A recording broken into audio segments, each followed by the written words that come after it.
I'm worried really about how much fuzzy thinking is going on in the world.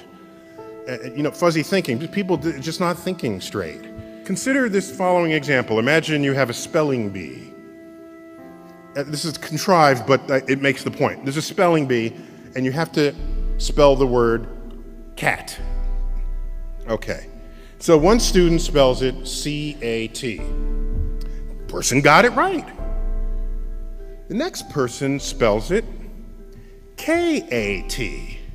That's wrong. You got that wrong. Okay. Third person spells it X-Q-W. Do you realize that is marked equally as wrong with the K-A-T?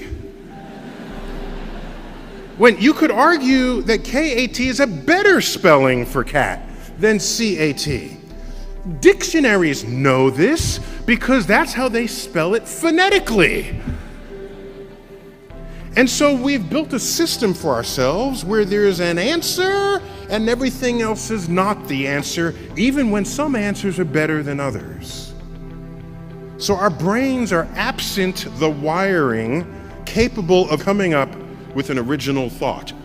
If you're an employer and two candidates come up looking for a job, and this is, again, a contrived example, and you're interviewing the two candidates, and you say, as for part of this interview, I just want to ask you, what's the height of the spire on this building that we're in?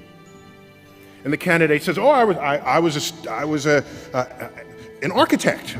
I've majored in architecture for a while, and I memorized the heights of all the buildings on campus. I know. The height of that spire is 150 feet. In fact, 155 feet tall. Okay, turns out that's the right answer. That's the right answer. And the person came up with it in seconds. That person goes away, the next candidate walks in. Do you know the height of the spire on this building? The candidate says, no, but I'll be right back. Person runs outside, measures the length of the shadow of that spire on the ground, measures the length of his or her own shadow, ratios the height to the shadows, comes up with a number. Runs back inside, it's about 150 feet. Who are you going to hire? I'm hiring the person who figured it out, even though it took that person longer. Even though the person's answer is not as precise, I'm hiring that person because that person knows how to use the mind in a way not previously engaged. You realize when you know how to think, it empowers you far beyond those who know only what to think.